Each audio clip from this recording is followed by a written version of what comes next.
এটা কোথাকার ভিডিও সেটা নতুন করে নাই বা বললাম, তোমরা আগের ভিডিওতে গিয়ে চেক করে নিও।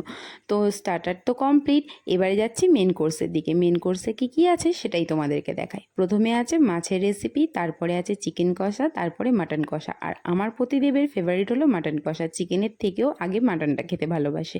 তারপরে চলে গেল বিরিয়ানিতে, আর বিরিয়ানিটাও ওর ফেভারিট। বিরিয়ানি থাকলে আর কোনো দিকে তাকিয়েই দেখবে না।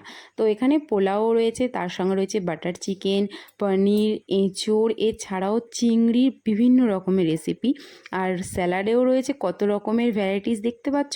তো ওর যা যা খাওয়ার নেওয়া হয়ে গেছে, বাকি রয়েছি আমি, মানে প্রত্যেকে নিয়ে চলে গেছে, তো আমি বাকি ছিলাম, সেই জন্য এবার আমি নিচ্ছি। আমি স্টার্টারে এত কিছু খেয়ে নিয়েছি, আর কিছুই খেতে পারবো না, সেই কারণের জন্য শুধু একটু সাদা ভাত আর তার সঙ্গে নিয়েছি একটু মাটন কষা, ব্যাস, আর কিছুই না।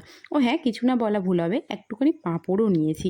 আসলে কি বলো তো, পাঁপড় আমি খুব একটা খাই না, কিন্তু এই ধরনের যে পাঁপড়গুলো হয়, এই পাঁপড়গুলো আমার খুব ভালো লাগে, তাই ভাবলাম দুটো অন্তত পাতে নিয়ে, এটা হজমেও সাহায্য করে।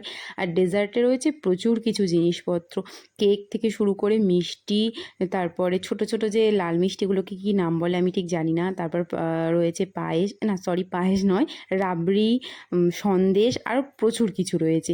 তোমরা কোনটা ছেড়ে কোনটা খাবে ভেবেই পাবে না। আর এই যে দুজন কপতিকে দেখলে, ওরা খাওয়ার থেকে বেশি ছবি তুলতে ইন্টারেস্টেড। তো চলো তারপরে চলে যাচ্ছি বাকি ডেজার্টটা খেতে। হ্যাঁ, ডেজার্টের এখনও বাকি আছে, সেটা হলো আইসক্রিম। এখানে বেসিক্যালি 3-4 রকম ফ্লেভার থাকে, তো আজকে 2 রকম ফ্লেভারের আইসক্রিম রয়েছে, একটা স্ট্রবেরি আর একটা ভ্যানিলা।